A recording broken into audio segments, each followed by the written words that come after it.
Yo, what is happening? What is happening? Sorry I'm late. My dad going, my computer, my camera wasn't working. So sorry we didn't make 6:15. I didn't quite make 6 o'clock. Had a really good nap. That's what you do in your middle ages, right? You just take really good naps, even when you don't plan to. My fatigue is all over the place. But hopefully it improves. I need to get on a new health journey. Real simple. And we'll do that. We'll do that.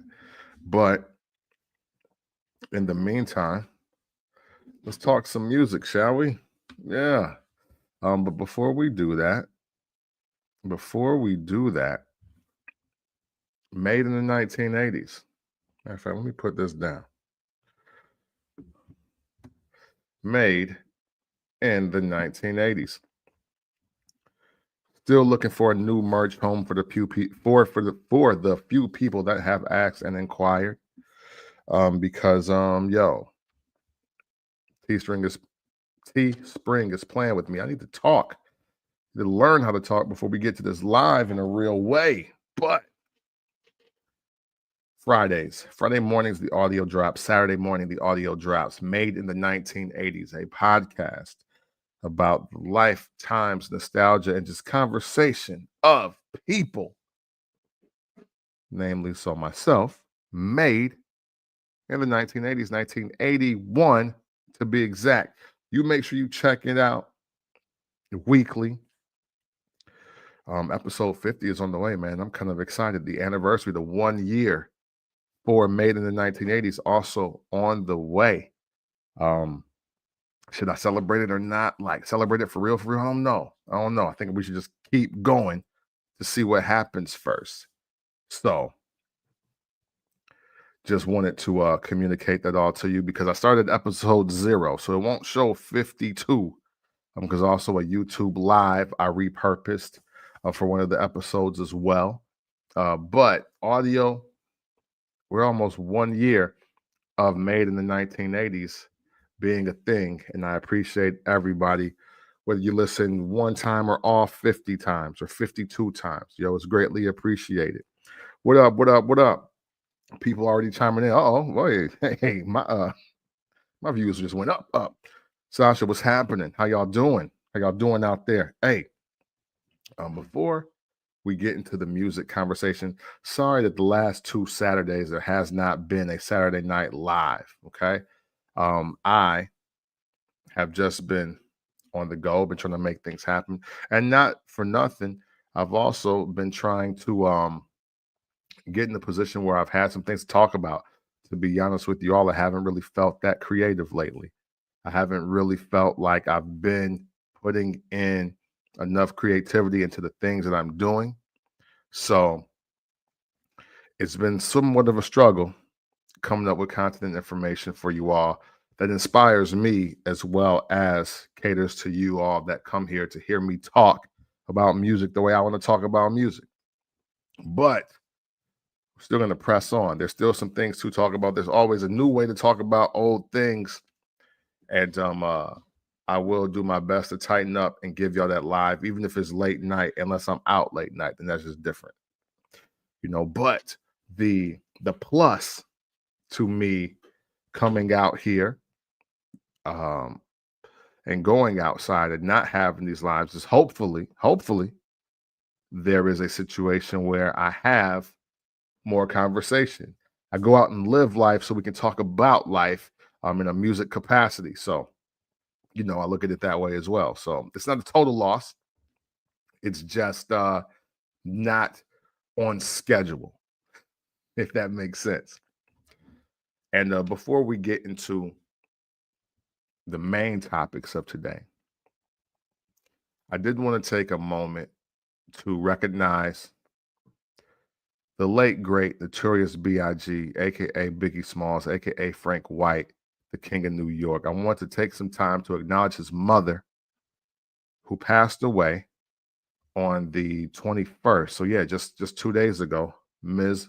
Voletta Wallace has unfortunately passed away. And I think it's important to highlight her because she is one of hip hop's favorite moms, even though she probably wasn't, even though hip hop, I don't know. Let's say the music industry. I don't want to say hip hop. The music industry and maybe some of the nasty things in it took her son from her too soon. Now, Biggie's his own man, so we're not just going to blame the music, blame the culture for everything. But there is, something to be said about her son, his life and legacy, and unfortunately her now passing at the age of 78 years old. There's just a lot to I don't want to say unpack, but just to pay homage to her. She gave us Biggie, a really big reason why Juicy is the song it is not just the sample, not just what Biggie is rapping, not just because Biggie's voice is rapping on the track, but because what Biggie is rapping about. Birthdays was the worst days. Now we sip champagne when we thirsty. Damn right, I like the life I live because I went from negative to positive and it's all good. And his mother is in that video, you know. His mother is a symbol of the things that he was able to acquire in his short life, hopefully in an effort that she would be in a better space. Now, unfortunately, there was a little bit of turmoil and disappointment in her heart as all the news about Diddy started circulating and going out there, right? She's remained relatively quiet, much like Pac's mother, also rest in peace. Um, there, there's a few milestone moments for her. I think I forgot what award Biggie won, but she definitely was she would have went viral at this time if there was a such thing, if there was like the internet and social media at the capacity if it was then when she accepted the award on Biggie's behalf and she said big up to Brooklyn. That was a really big thing. Her just wanting to know who were the people that took her son. That's one of hip hop's grandest unsolved mystery. Who were the people that took Biggie from not only us, but her, specifically her. That was her 25-year-old son, So 25, 26-year-old son. No, he was born in May. So he was 25. He would have been 26, I think, if he lived to May 21st, 1971. So I don't think that anybody that's truly about, quote, the culture, really says that they love hip hop, love New York, love Biggie. I don't think you can get through a week of your content without recognizing Ms. Voletta Wallace, aka Biggie's mom. And since I consider myself a real student. I'm not I'm not some aficionado to even though I'll humbly take it from the people that I respect that tell me that. But I'm just a fan, a supporter, a student, a person that likes to observe and absorb the culture in every aspect. And part of that for me is recognizing the passing of Mrs. Voletta Wallace. Rest in peace. Sincere prayers to her family and true friends. Unfortunately, now Tiana and CJ have now lost their grandmother. Which was the one of the true lifelines to who Big was. The Wallace family. That's heartbreaking. 78 years old, man. That's still really young when you think about life. When you think about life and the things that you can still achieve. So definitely just wanted to pay respects to her. Thank you both. Thank you and your son for the moments that you've given us throughout the 90s and 2000s. And hopefully, man, much like everything else, I still really want to know the inner workings of Easy E passing. So hopefully, even with her resting and hopefully seeing her son again, I'm not sure how you view the afterlife and how it works, but hopefully she's reunited with her son. Their spirits are connected one more time, and we get real answers. You know, I think the unfortunate part of hip hop, especially during the 90s, is a lot of violent things happen, a lot of hurtful things happen, and we didn't get a lot of answers. And now, unfortunately, a lot of those people attached to those stories are dead or in jail. And it sucks that it has to be that fate, but hopefully it comes to resolution, it comes to answers. And I hope we all get them just for peace, peace of mind and clarity, and also to really hone in, one, how life is important, and two, to really solidify what the music industry and the music business and hip hop culture are all really about. Because it ain't about this. As y'all know, if you checked out the notes or the bullet points I have for today, I'm not highlighting 50 Cent versus Ross versus Big Meech. I'm not doing that. Why? That's not hip hop to me. That's not hip hop content to me. That's something else. See the proper channels to talk about the nonsense. We over here, we talk music every day. That's all I want to talk about. If there's some things at play that make sense towards the music, then we can do that. But when we're getting into street politics, code of the streets, snitching, not snitching, and all of this other madness, and y'all can have that. I'm here for the music. I'm here for the music. This channel, these streams, they here for the music. I'll leave the unsolved mysteries to the forensics podcast and all of that. Everybody that's so street, but we on devices talking street things, right? R.I.P. Miss Wallace. All right, let's get to some real music conversation. So look, first things first, some new music, some new singles out. Don't worry, this will not affect my live coming up. My album review that's on Tuesday. I just want to highlight a couple joints. First one I want to highlight is J. Cole, Clouds. Clouds loud, loud clouds. If you've seen the artwork. Man, dope track. Dope track. Look, for me, J. Cole, no matter how 2024 went, J. Cole again has proved with this release, with Clouds, is that, hey, if we left it to just rapping, not rapping about each other, not rapping about, not rapping in an effort to end one another's careers, then I absolutely am the best rapper out of the big three, which is Drake, Kendrick, and Cole. And I do believe that. I've never not believed that. Kendrick is on an incredible run, but J. Cole, to me, will always be the better rapper. And it's a little closer, but it's still not close.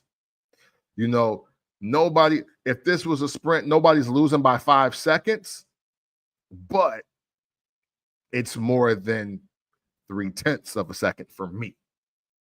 For me, I got J. Cole in two strides over Kendrick and Drake. I like that he's just totally moved past all of the hoopla of the battle and the big three breakdown. I love that. I love that he's past that. I like the fact that he's kind of prophetic and talking about what's happening to the music industry right now. I like that. I like that he is very, very much back to just trying to be the best rapper out, being the best he can be. Now, will people accept that? That's for the people to decide. There are a lot of people that have come across their own platforms or just in casual conversation, and they're constantly saying, I never want to hear J. Cole rapping about being the best rapper alive. And I think that's fair. It's fair. However, well, the double-edged sword is this, right? Only in the Black sectors of music are we, the people, looking for the artist to call themselves the best. Only us. Nobody else is doing that. Like, Michael Jackson never called himself the king of pop. It was just understood that he was. The Beatles, Aerosmith, Guns N' Roses, Metallica, when they hit their respective runs, they weren't like, oh, we're the greatest band in the world. Now, I know Beatles bigger than Jesus and all of that. I get that. But they never really came out with the bravado of, hey, I'm the best. We do this. We the greatest in the world. And for it to be challenged or for it to be recognized as such. So, you know, as far as R&B goes, that wasn't a thing until Cisco and R. Kelly. That was not a thing. It was, I never heard Babyface or Jimmy Jam and Terry Lewis or Smokey Robinson, Big Smoke Rob, by the way. I've never heard them out there saying, like, you know what? I'm the illest to ever do this. I'm the illest love song maker in the world, bruh. Like, I've never heard that. So hip-hop is already hip-hop music, rap music is already in a different space. So I do get it. You know what I'm saying? And as my guy Wang chime in, you know what I'm saying, the sucker-ish. So you know, I know for rap it's different. However, the question I want to pose to many of you today is, how many of the rappers that have said they are the best, that have said they are the greatest, how many of them have you actually believed? Versus the people that you hold in the highest regard. How do they match up? I ask that question because many of you don't like Jay-Z. And many of you don't have Jay-Z at the number one spot for your respective 3, 5, 10s, whatever. A lot of you do not have Jay there. Many of you call Jay-Z overrated. So for me, I want to know, plan versus actual. Are the rappers that say they are the best truly better than the rappers that you just like the most and think are the best? What's the ratio? What's the math? What's the meter? Because I'll say I never really heard Q-Tip call himself the best. But as a kid, I thought he was the absolute greatest.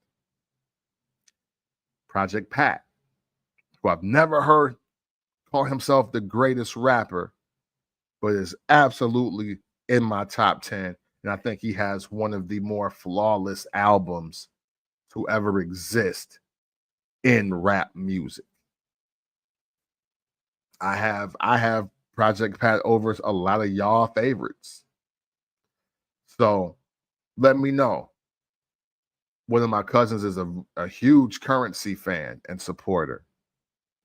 And I know he has him over some of my favorite rappers. You know what I'm saying? I think a lot of the mystique around Andre 3000 is that he's never really called himself the best. He's just rapping. He's doing his own thing. And people are speaking for him as being the best. Even though maybe Nas in his later years in a reflective state has adopted this, but through the first 3 to 4 albums, Nas never said he was the greatest. The people were saying that. They were like, oh, wow, this album is a classic. This kid is the nicest. This dude is the dude that everybody should be or want to be. So I wonder that. So answer that question if you got time.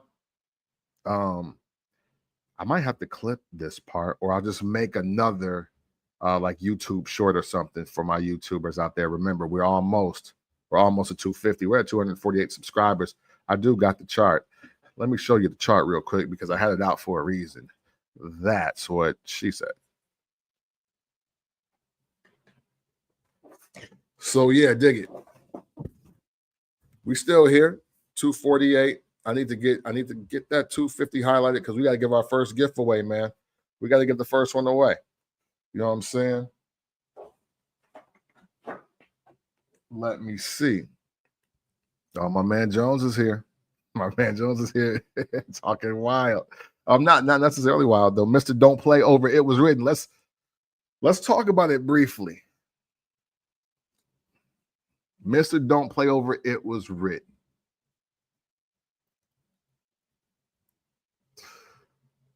It's a lot closer race than people want to agree. Because look, I'm not necessarily the biggest fan of Chicken Head or If I Ruled the World. Right? I'm not.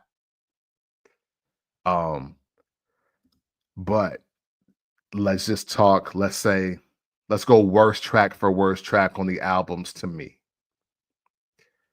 I do have, for instance, I'll go So High with Lord Infamous because I remember the first time hearing this verse and I thought he totally jacked up that song. So I do got So High over Nas Is Coming. I do. I got it over it. But you know, I don't. You know what? It's close, but I'm still gonna go. It Was Written by a nose. For content purposes. I can't be a person that is consistently talking about content in raps and on albums and then put It Was Written behind a Mr. Don't Play. Mr. Don't Play is about shooting, smoking, dope dealing, and fucking. And it's fire. Okay. It's fire. one of the best ways to describe it from track 1 to track like 18 or whatever it is. But It Was Written. It Was Written is the album for me that let me know I really like storytelling rap. I really like storytelling and raps. For just like some of the OGs, they have The Great Adventures of Slick Rick as their favorite storytelling album. I want to say that It Was Written is probably my favorite storytelling album, either that one or Life After Death. You know what I'm saying? The descriptions, bro. The descriptions. 15. I'm 15 years old. 15 years old when It Was Written comes out. The Message, verse 2. Nas is on there talking about I peeped you fronting. I was in the Jeep, sunk in the seat, tinted with heat, beats bumping. Across the street, you was wilding. Talking about how you ran the Allen in 89. I was like, yo, I love the fact that he's just painting the scene for that for me. I love the fact that Nas ended the story with the bar. Them punk niggas got murdered in an orgy. I'm like, okay, wait a minute. But that is that's the joint with him and the Havoc. Spark the lie.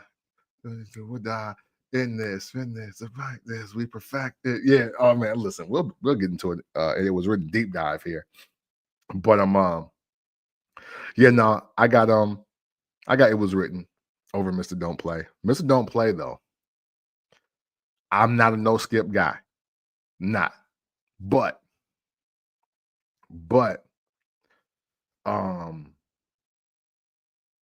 will say, in my lifetime, that is the one album that I've probably played front to back more than any other album. And I'm talking about I don't skip the intro.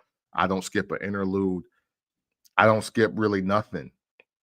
I'm not a no skips guy because I think you can have 2 or 3 skips on a rap album and it still be a classic. But something about that Mr. Don't Play album, man, it is unbelievable to me. It is incredible. And we don't talk about it enough. Personal opinion. I'm favorite only white people like. Oh, I don't think I understand you, brother. But let's continue. Hey, and we can pick up this rap conversation too here in a minute. Hey, since my man Jones is on here, and I hope he's still tuned in, salute to the young ladies that's watching with him. If they see me on the screen, I appreciate you guys watching. Kendrick Lamar dropped again. Money Without Me. Ain't heard nobody talking about it. And this dropped, I want to say, right after the Super Bowl. I want to say, I mean, there is no want to say. It definitely dropped at peak heat for Kendrick. Somebody explain to me why this came and went.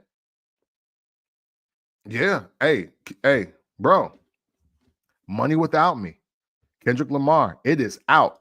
And I've been listening to it because I wanted to come here and talk about it. And I haven't seen anybody talking about it. It dropped February 11th.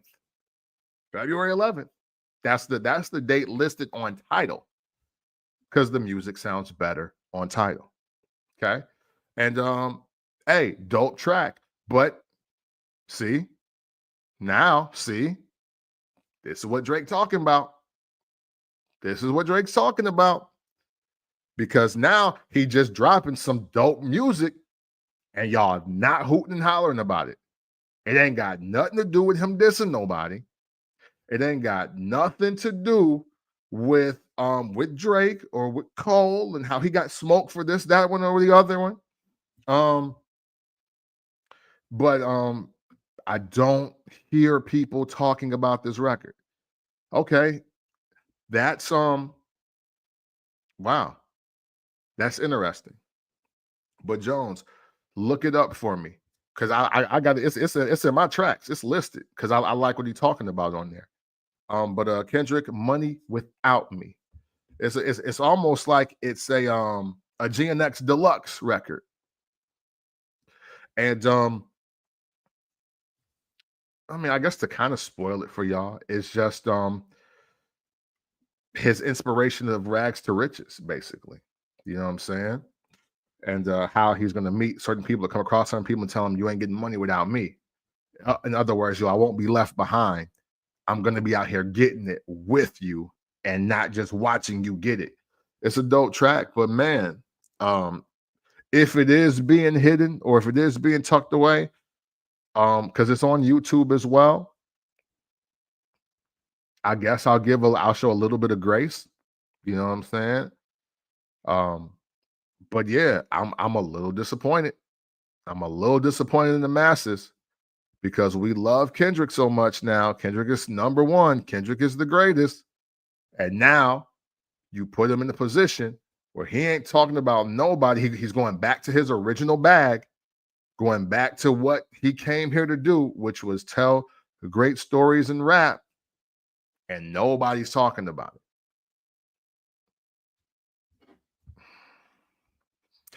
it. So, again, I think it's a dope track. I'll move on from here because now that I see that I'm the only one that heard it, at least in this conversation as is live. If you heard the new Kendrick, man, let me know what you think about it. I think it's dope. In recent music news, because I mentioned this briefly during the Party Next Door and Drake album review on live because it was some rumblings of how Drake and Party stole the style or the aesthetics of Freddie Gibbs, Rabbit, you know what I'm saying, doing the rabbits, even though I think they just used the Looney Tunes, like In Love Rabbits, I think it was. So I didn't want to see too much into that. Uh yeah, Drake and Party and Freddie Gibbs having an issue didn't make sense to me at all. But Nobody Like You dropped. It's Sunday now, so probably like 2 weeks. Like Gibbs literally dropped that record in the midst of um the Party and Drake project dropping. So and I like I like Gibbs. Hold on, what? Hold on, let's before I get into the new Gibbs. My man Jones talking about did a quick look for the joint. I totally missed that, but it's not on Apple. They stole they stole it from Gibbs. Hey, so okay, so yo, and you know with the way music moves, I can see it kind of like getting lost in, well, not getting lost in the shuffle. I don't see it getting lost in the shuffle. It's maybe it's another power play in the works. I don't know. So hey, look, I'm here to be an advocate and a champion because regardless of how many people may feel, I do not dislike Kendrick Lamar. I do not hate Kendrick Lamar. I just don't believe he's the greatest. And but I do like a lot of the music. Again, I I gave y'all the I conceded. Good Kid, Mad City is a classic. Okay. Content wise, my favorite album is still Mr. Morale and the Big Steppers. I just love what he talks about as far as the Black mental and physical health of us. Um, but I also like Damn for the most part. For the most part, I did like it. A lot of those singles, ugh, but there's some content on there that's damnly worth a damn.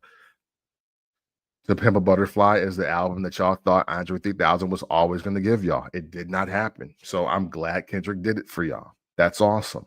GNX. GNX is a really dope album. It's a really dope album. So, see, that's the thing. That's the thing with Kendrick. Because I think many of his hardcore fans, y'all used all y'all classic spades.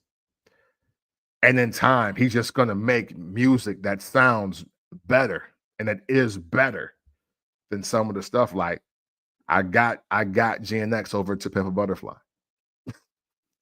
I I got GNX over To Pimp a Butterfly. I got GNX over Damn in a lot of ways. I have it over those. So hey, look at Jones. Hey, look at my man Jones. This is my brother right here. Happy birthday to Jones too, man. It just passed. Happy birthday to my guy Jones, man. You see, he get on here and say anything because he's trying to get a rise out of me. Pause. But that's my brother, man. I love this guy. But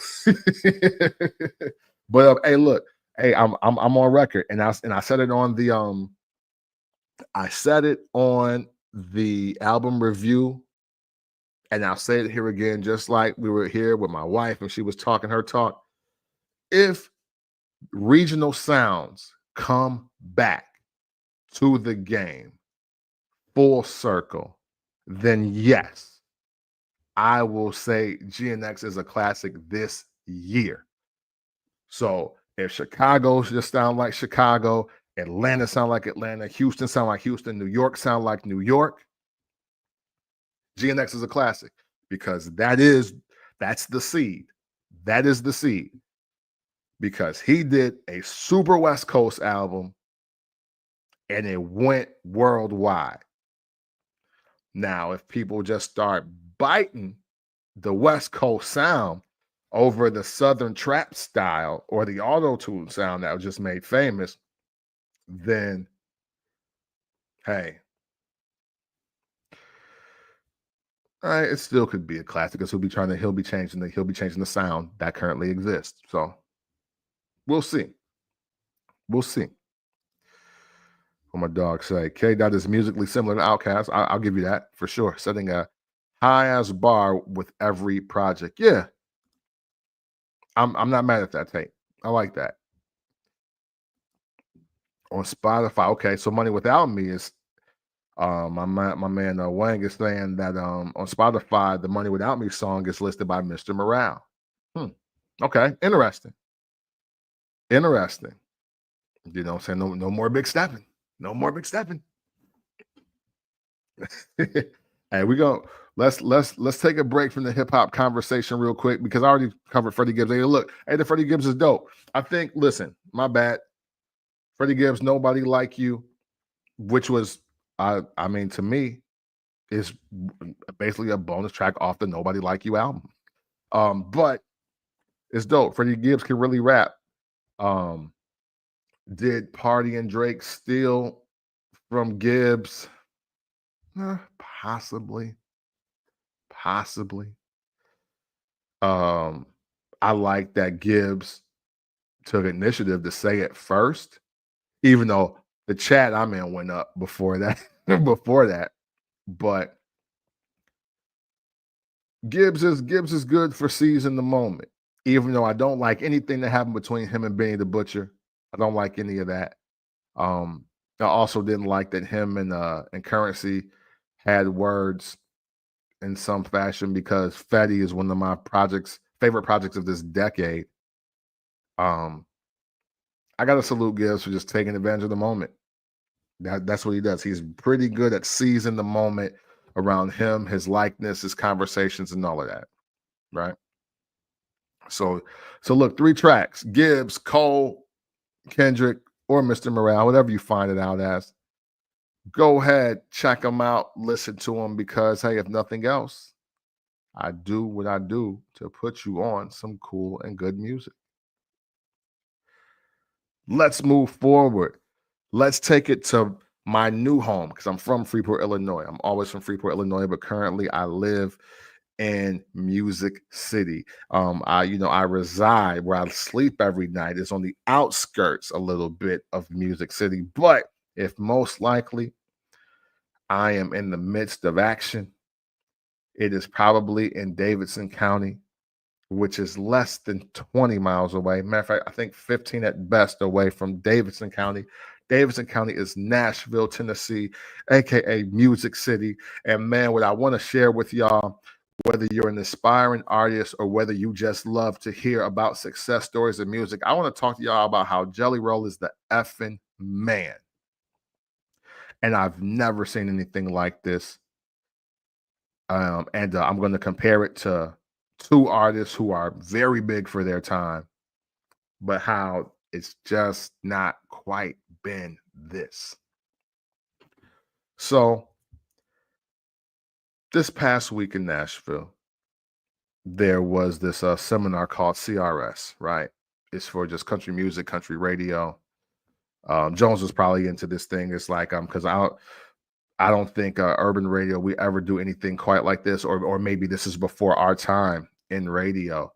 But basically the entire industry of country radio, country music, they come to Nashville and they talk about everything that you can think of in regards to country radio, where it is, where it's going, what they want to see, what they want to remove, what they want to change, how they want to diversify, and other just panels and seminars. Now, I didn't go to any of that. I live vicariously through my wife through all of that, right? But I see the action. I see the nightlife. I intake the culture, quote, if you will. And man, I don't think I've seen anything like I've seen by anyone in music before.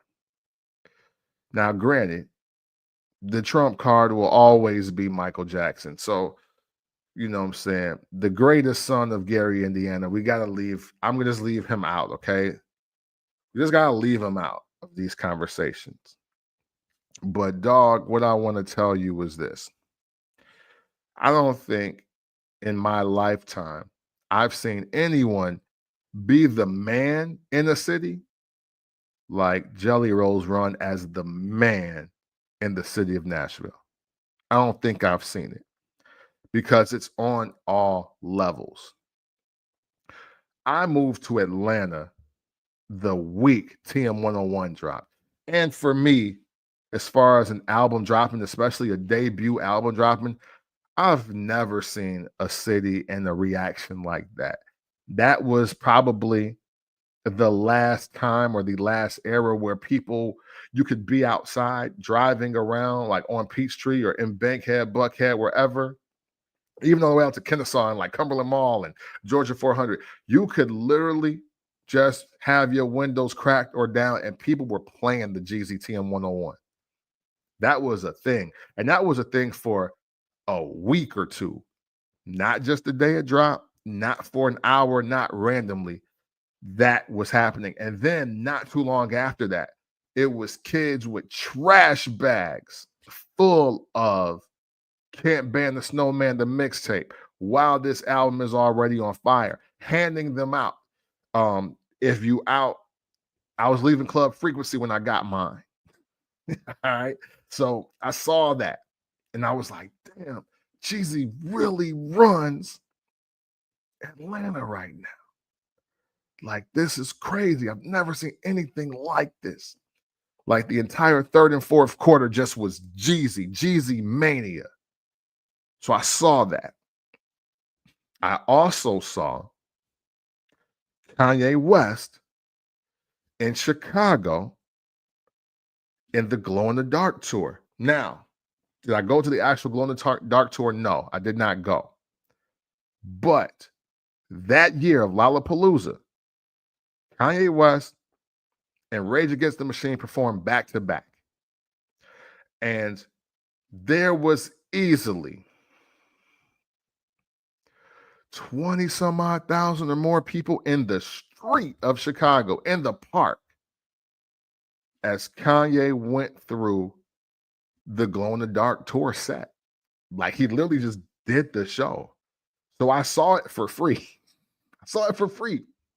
And he went nuts. Now, granted, I've also been probably in the wrong spot when Graduation had dropped. And we didn't really get up for Can't Tell Me Nothing like we were supposed to when the album had dropped. I'll keep it real. Like, even my man I was with my man Renaissance that day. And he was like, yo, come on, this Kanye West. This Can't Tell Me Nothing. This is the day. This is the drop of the album. Why are we not hyped for this? And I felt him because I was like, bro, like, no, you're right. Like, we should really care more than what we're doing now. So, saying all that to say, Jeezy and Kanye, two of the biggest stars in the world at their respective times. Kanye still to this day. And dog, they not doing it like Jellyroll, man. Straight up. Now, granted, I have a deeper lens. See, on the surface, y'all seeing Jellyroll at the winning CMA awards and performing or whatever. You hear the songs maybe on the radio, or you just know people are more aware of him. And if you've been around since he's been rapping, you're like, oh wow, you're just now on Jellyroll, but he's doing something completely different. So I do understand the new wave of just fandom that exists, right? But y'all may not know that Jellyroll also be at City Hall. He be in the courtrooms. He be advocating for rehabilitation. He's been advocating for just the healing of Antioch, because that's literally where he's from. Antioch right now is becoming it's getting a bad reputation, and mostly it's getting a bad reputation because a lot of Black and brown people live and or move there, because it's one of the cheaper areas of Middle Tennessee. And he reps Antioch, but he reps Nashville as well. He's a former convict, drug addict, drug dealer, rapper, rocker, all of it.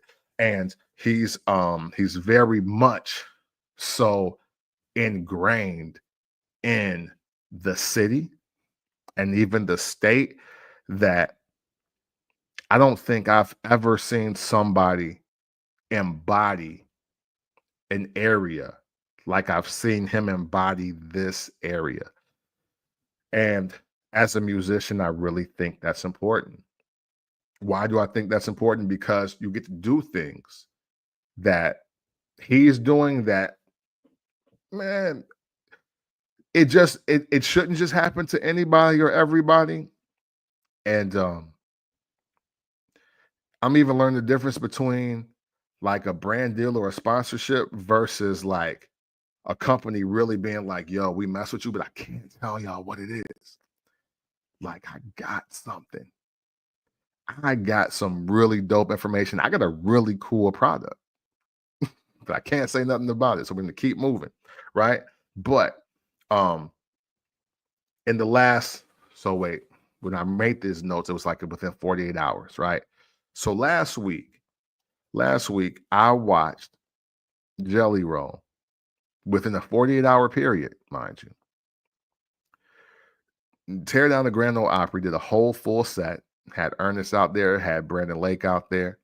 He then does a performance at the CRS party, you know what I'm saying, for his label, right? And then he goes to the grand opening of his bar and does another set. So literally just in Nashville, I saw Jellyroll perform 3 times, and I want to say the total duration of all those performances in total was like an hour and a half to 2 hours. That's in 48 hours. One of them was to do the grand opening of his bar. And here's a fast fact for you, for everybody that might be thinking that only people, everybody that's on the strip of Broadway is from there or is racist and from there. Jellyroll is the first artist from Nashville to have a bar on Broadway in Nashville. It's called Goodnight Nashville. Jellyroll's Goodnight Nashville. So yes, I know, just in case y'all were wondering, Jason Aldean is not from Nashville. And anybody else, Dierks Bentley, not from Nashville. So many other artists. I don't know. Dolly, I guess, never had a bar, but I don't think she's from Nashville either. But even though she run this, she's still the one out here. Don't get it messed up. But Jellyroll, with he's the very first Nashville artist to have a bar on Broadway in Nashville. It's a big deal. It's a very big deal. Why? Because even when I was moving here almost 5 years ago to the date, the one thing that has been a glaring sore thumb, if you will, for the city is that the Nashville nightlife on Broadway is not diverse. Well, let me tell you this. I have never seen more Black, brown, Asian, or others in one bar on Nashville in Nashville on Broadway at one time ever. And it's reflective to who Jellyroll is. Who was his band? Black, white, other.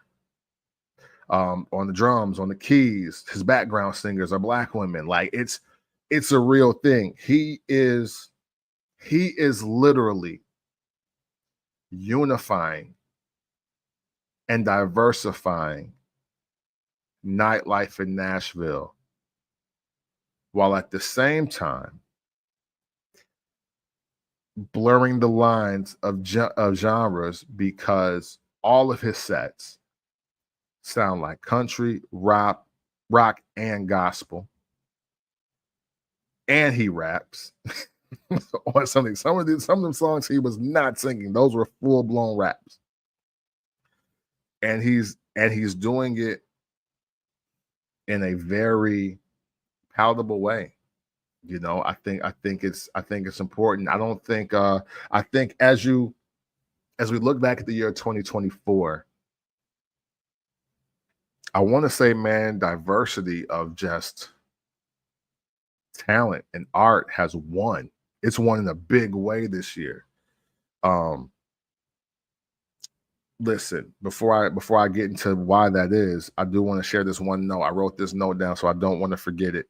Again, I watched him in one set at his bar downtown do country, gospel, rock, and rap in one set, and nobody left or nobody was like out of it. Everybody knew the songs. He even goes into his favorite rap records. Easy E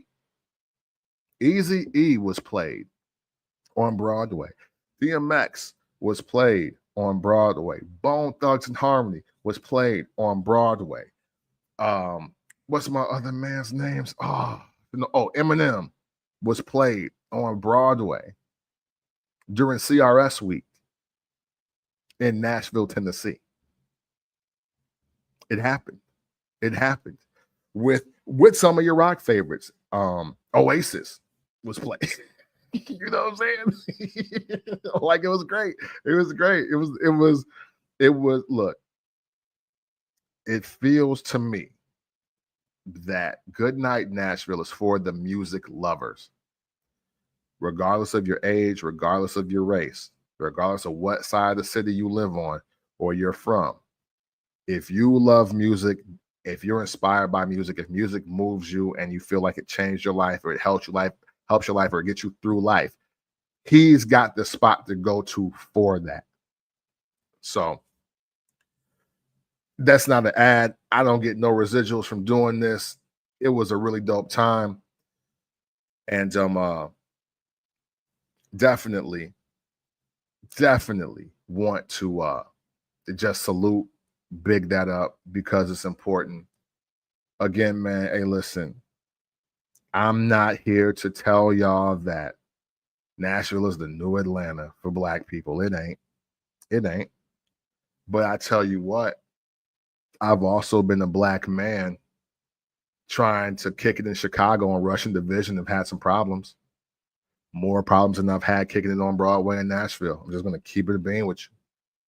You know, there's been some times I've, whether it was Russian Division on State Street, on what was that shit? Excalibur. I had problems being in there. I've had problems, shit, outside of Funky Buddha and Blue Note. And shit, half of that was because I was performing. There hasn't really been a side of town of Chicago, suburbs, or city that I haven't had a problem getting into because of the way I look. But yet, Broadway is super come as you are. Yeah, hey, look, it's super white. It's super white. It's some spicy mayo out there, though. But saying that to say, it ain't too many places in the United States where the majority is us, and you can go out and have a good time and stay out past midnight and your life ain't in danger. And that's sad. That's sad. But maybe, just maybe, Goodnight Nashville is the spark of change in the nightlife here in Nashville. Feel how you want about that information. That's cool. But that's how I feel. That's how I feel. To my point, as we move forward, so let's just salute to Jellyroll, salute to everything you're doing for your city. You run this place. It's not even close. I'm gonna go out on a limb and say Jellyroll is the face of Nashville, and everybody's happy about that. Everybody. Because he does represent every part of the city, the good, the bad, the ugly, and of course the very beautiful and the promising, and that's awesome. I've never seen somebody do that. I don't think I can point to an artist that truly represents that. And not for nothing, man, the messages in the music that helps. You know, unfortunately, a lot of our artists, we come from such a painful place that all we can do is give out pain in the music. And even though it's felt, everybody can't necessarily connect to that. So you're watching the power of music represent a whole entire sector of a state, and it really take it to a new level. And that is, it's inspiring, man. I'll tell you what, I was having this uncertainty about my creativity and what to talk about next and the things to do. And I'll tell you, man, me getting outside with the missus and checking out all these things that we've seen, it really helped my internal spirit, my creative mind, and all of that. So I'm just looking forward to just seeing what else the city does, not only with this venue, but with what else is coming to Nashville. Because obviously, there's more on the way if that's going to happen. So, 2024, the year in music, and I might just save this. This might have to be another conversation. But what I want to say, which is not a hot take in my view, 2024 did a very great job of blurring the lines of music genres between the Jellyroll run and all of his albums. Cowboy Carter, a rap diss track being a hit record and also a 5-time Grammy Award winning song. I think so many more people now are just listening to music because it's music, not because it's rap, because it's R&B, because it's country, because it's rock. There's so many fusions going on. There's so many lines being blurred with amongst all genres of music that radio is having a time. Now more artists are sounding like the Jack FM playlist, or they're sounding like the River playlist, where anything might be playing on here. But is it fire though? Is this good or not? That's becoming the hot topic of conversation. And I think that's awesome, because truly that's how music should be. If you want to classify something as something, that's great. But we'll have this conversation. But what's happening with music right now is why I think specifically 80s rock is the greatest genre of music of all time, because of everything that it encompasses. And we are in the midst of that kind of era again. And I think we're in for some really great music, as long as the artists keep creating, like the true artists get off the analytics, get back into the passion of music. I think that's going to be happening. I'll leave that there, because I feel like I want to do a Saturday Night Live on that. We got to have a talk one day about how 80s rock is the greatest genre of music ever. And I want to have real notes, I want to have real facts. I'm hoping somebody edges on a debate, because I'm here for it. But right now, I'll just leave that. I'll leave that shot lingering. Let y'all deal with that on your own time. Real quick, I have video proof that people are not canceling R. Kelly. And it's not just black people. If you're not on my YouTube already, you go ahead and you check out my YouTube shorts. And it should say Ignition Remix 2025. Just look at it. Look who's in there. Look who's performing it. And you tell me that R. Kelly not being canceled is all on us. That's all.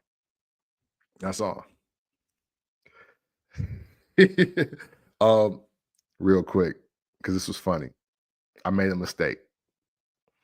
I thought a dude at this decades party I went to, was dressed like Dahmer. It was funny. We had a good laugh about it. He's a really cool guy. That was just funny. Jones, okay. Hey, real quick, right? 80s rock over 90s rap? Hell no. No. Okay. Check this out. 1 second.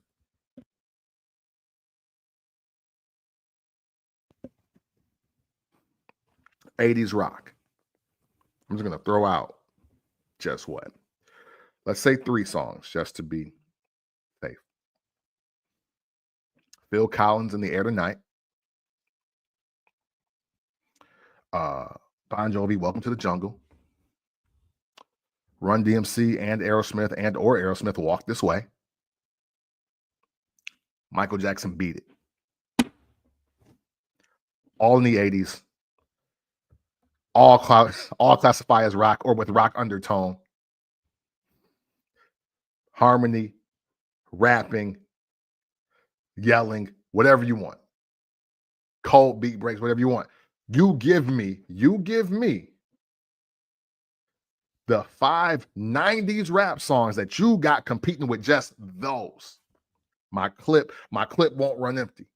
My clip will not run empty. No, it's not cheating, bro. No, it's 80s rock. That's the conversation. From 1980 to 1989, what are all the rock records? Okay, yeah, go ahead. Go put it up against Juicy and fucking I didn't mean to say it like that.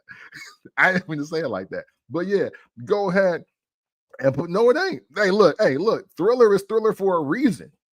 Thriller is Thriller. Beat It is a rock song. That ain't my fault. That's not my fault. So yeah, you go ahead and Flavor in Your Ear remix me against Welcome to the Jungle. Yeah. You all I need me versus In the Air Tonight. Do it, please. I'm here for it. Yeah, that's just, hey, look, that's what you expect. Those are the joints you expect. 80s rock, bro. It's about rock music made in the 80s. There is no greater genre than 80s rock. That it's at an apex. And once we start getting involved and now they're calling stuff yacht rock, like, yo, it's unmatched. It's unmatched. So yeah, it sounds like a cheat code. Look, it sounds like a cheat code, but it ain't. It ain't. Shoot, you've heard Run DMC Walk This Way way more on Q101 or Jack FM than you heard on GCI or on Power 92 or on V103. You know it, and you know it. King of Rock. I'll go there. Like, what you want to do? What you want to do? Hey, listen. Put your 5 records up against that. I don't even remember what I said because I don't even need it. Look, Welcome to the Jungle, In the Air Tonight, Walk This Way, Beat It. Come on. Hey, right. You're right. 90s, yeah. Yeah. Dre, Snoop, Tribe, Hove, Nas, DMX, yep, Outkast. Yeah, absolutely. Hey, you ever heard of Sting or the Police? You ever heard of them? Ever heard of those guys? I'll be watching you, huh? Ever heard of Bryan Adams? You just heard of him before, bro? You know? We do this all day, hey, because I'm with you. Hey, listen, 90s rap is why I am a true music fan. That's my purchasing era. But the 80s, bro. The 80s. Rock music in the 80s. Come on. Dirty Diana, bro. Come on.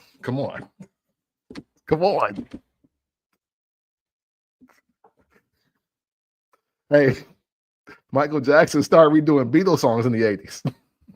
Come Together. It's a rock song. It can't be beat. Sorry.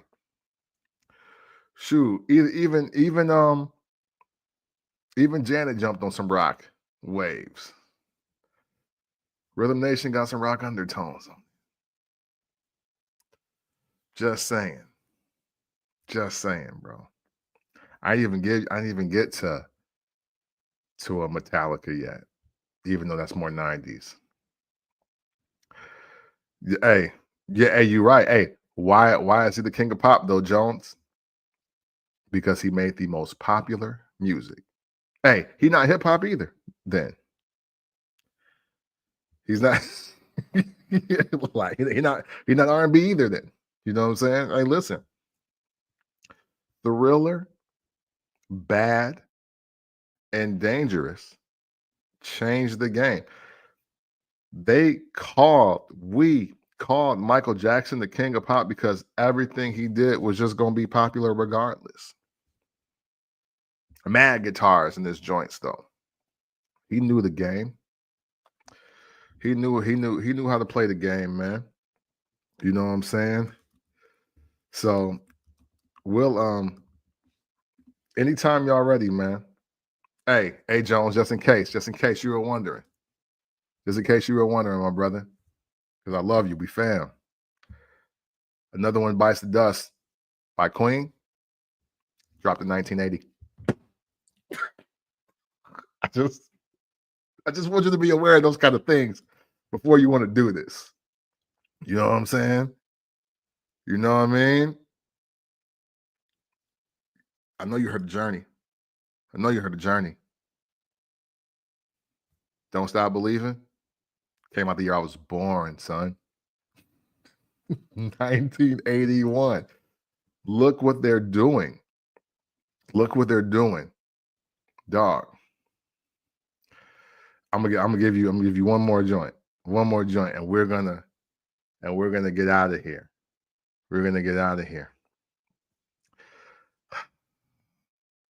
Y'all mans. And tell me this. You want to disqualify Mike? Cool. What about When Doves Cry in Purple Rain? What kind of songs are those, Jones? What kind of song is When Doves Cry? What kind of song is Purple Rain? Those are rock songs. We're done here.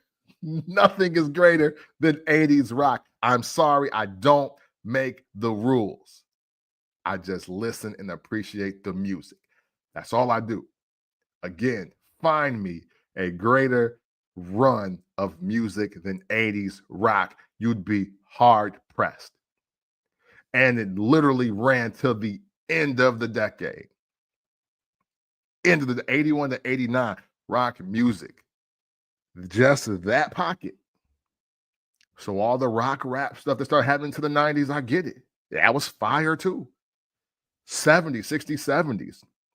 All those eclectic sounds, I get it. Fire. But when I tell you that the apex of rock music is the 80s, like that's the peak, and it got no better than that because of all the hands that got into the pot, it's not by mistake, my man. It's not. It's just not.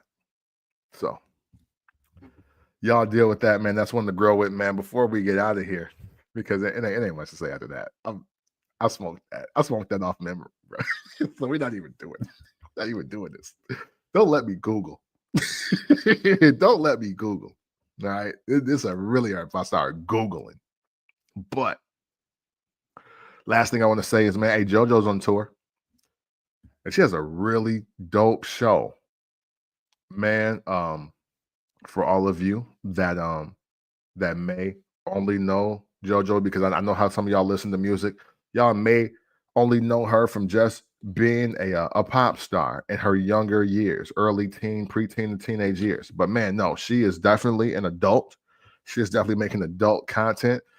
She actually skews more into the R&B realm.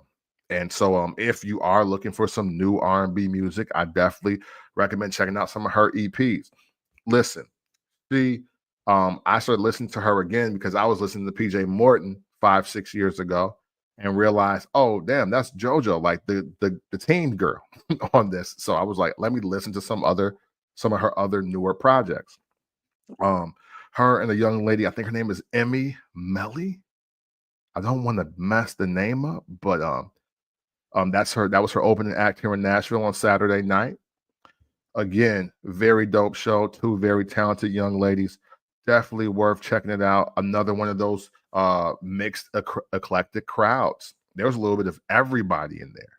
I'm talking about, black, white, brown, Asian, because I want to say yellow. I want to say red and yellow, black and white. That sounds super wild, even though we're talking about Jesus loving us. But any nationality, any background, any specific gender, You know what I mean? I will say, just on a side note, this had nothing to do with this.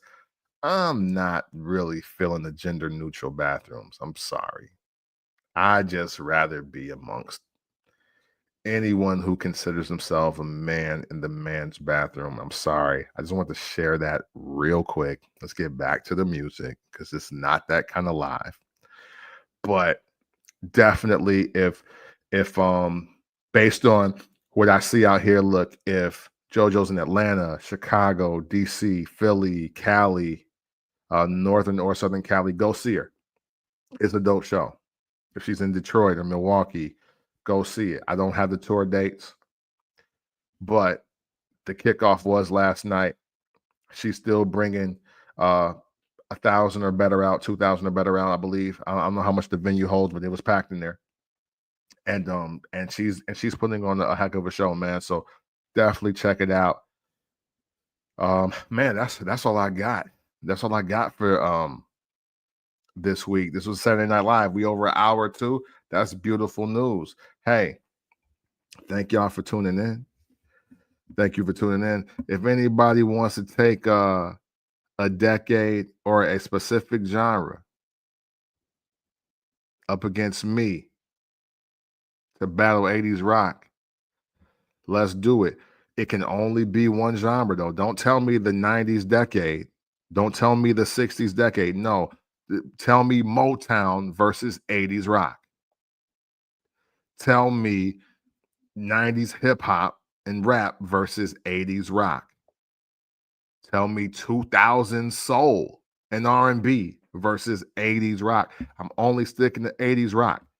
So no, I'm not gonna try to tell y'all that Know the Ledge or no, that's the 90s anyway. But I'm not gonna try to tell y'all my melody belongs in the 80s rock category. I'm not. But there are some joints on that Raising Hell album by Run DMC that's gonna make it though. You know, if you've ever heard of if you ever heard of Van Halen, just understand, or Warrant. If you ever heard of Warrant or Def Leppard, it might get pretty wild for you. It might get pretty wild for you. My band, one of my favorite bands, The Cars. You know what I'm saying? If you ever heard of them, it might get wild for you. You know what I'm saying? Tears for Fears, Duran Duran. Yeah, we even the UK, brothers out there. It's still rock music. So y'all let me know who want to take the challenge. I'm here. 80s rock over everything ever made. Let's talk. Or not. I appreciate you. Thank you for tuning in to this live. Keep subscribing to that YouTube channel. Keep subscribing to Camp from the Port, the YouTube channel. Music talked like nowhere else that you will find. And only because I just love music. Right? And yeah, man. Hey, listen, enjoy your week. Have a great week. I'm expecting great things from me this week. I pray best of blessings and great things to happen to you this week. And just always know that always and consensually, it's love.